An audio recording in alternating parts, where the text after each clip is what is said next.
As comemorações dos 40 anos que passaram após a Revolução dos Cravos tiveram início em Ancião na noite de dia 24, com a exibição do filme Capitães de Abril, de Maria de Medeiros, no Centro Cultural, e terminaram no mesmo local, já no serão de dia 25, com o tributo à canção portuguesa pela mão da Orquestra Ligeira de Ancião. A parte oficial destas comemorações decorreu ao longo de todo o feriado de 25 de abril e estiveram concentradas nos passos do concelho.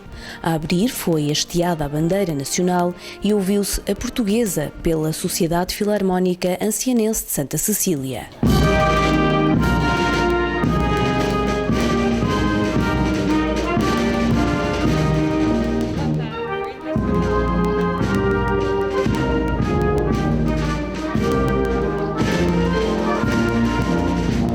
Após esta cerimónia, decorreu uma Assembleia Municipal, na qual, para além dos assuntos que são habitualmente debatidos, foi também evocado um dos momentos históricos mais importantes do país. E é este desafio que eu também deixo aqui, passando para um nível local, este desafio de facto de, em conjunto, construirmos um futuro e pensarmos de facto o futuro que queremos. E estes 40 anos, de facto, como eu dizia, foram importantes. Fez muita coisa no país, fez muita coisa no Conselho. As comemorações dos 40 anos do 25 de abril prosseguiram durante a tarde sob a forma de uma conferência subordinada ao tema Futuro da Democracia em Portugal. Hoje, todos nós, uns mais do que eu diria eu, consideramos que alguns valores que se ganharam e foram conquistados em abril, hoje podem não estar tão saudáveis como nós gostaríamos. E importa também, aqui nesse caso, os municípios têm essa particularidade e essa posição de estímulo de, em algumas questões, tentarmos contrariar aquilo que são algumas tendências, nomeadamente de algum alinhamento para a participação. Ainda hoje de manhã se falava daquilo que foi a conquista do voto, em algum alinhamento, quer do ponto de vista eleitoral. Vamos ter um bom desafio no próximo dia 25 de maio para as eleições europeias, mas quer também na própria participação construtiva no futuro das suas comunidades. Na primeira fase, o presidente da Associação In Loco e o presidente da Câmara Municipal da Batalha foram os principais oradores e o tema em destaque foi o orçamento participativo. Nelson Dias, autor do livro Esperança Democrática, 25 anos de orçamentos participativos no mundo, partilhou a vertente mais teórica e Paulo Batista dos Santos deu conta da sua experiência concreta na aplicação deste método no concelho vizinho da Batalha. A primeira experiência nasceu em 1989 na cidade de Porto Alegre, no estado do Rio Grande do Sul do Brasil, e é também no Brasil onde nós encontramos hoje cerca de 355 experiências a funcionar. Nós sabemos que o processo de centralização em Portugal foi pensado também, parte dele, na criação de municípios para aproximar a administração pública do cidadão, mas não necessariamente para prever a participação do cidadão nessa administração pública. E hoje, perante este tipo de estruturas, há autarquias que estão a tentar fazer essa participação, dentro de uma estrutura que não foi inicialmente pensada para isso e portanto, não tem uma cultura institucionalizada nesta matéria. E, portanto, digamos, preparar uma nova cultura administrativa e política nas autarquias portanto, isso nem sempre é fácil. Aquilo que foi um direito histórico difícil de conquistar é hoje negligenciado por grande parte da sociedade portuguesa. Sabemos que, de antemão, que o motor da mobilização das pessoas é o interesse individual.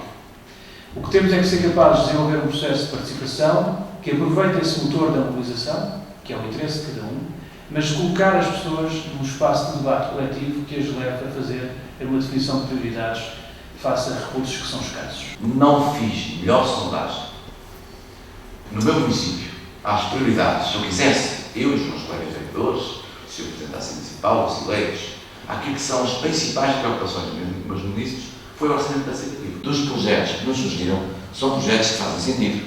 É evidente, na ótica do Presidente da Câmara, alguns fazem pouco sentido, mas na ótica daquele cidadão, daquele grupo de cidadãos, fazem todo sentido e são possíveis de executar, e mais do que isso, são competências do município. Aproveitamos a oportunidade para explicar aos cidadãos o que é o orçamento do município, onde é que vêm as receitas, onde é que estão as despesas, para que conheçam melhor aquilo que é o orçamento da sua Câmara Municipal, qual é o seu ponto de equilíbrio e qual é o destino a que estamos a dar nos impostos que cobramos.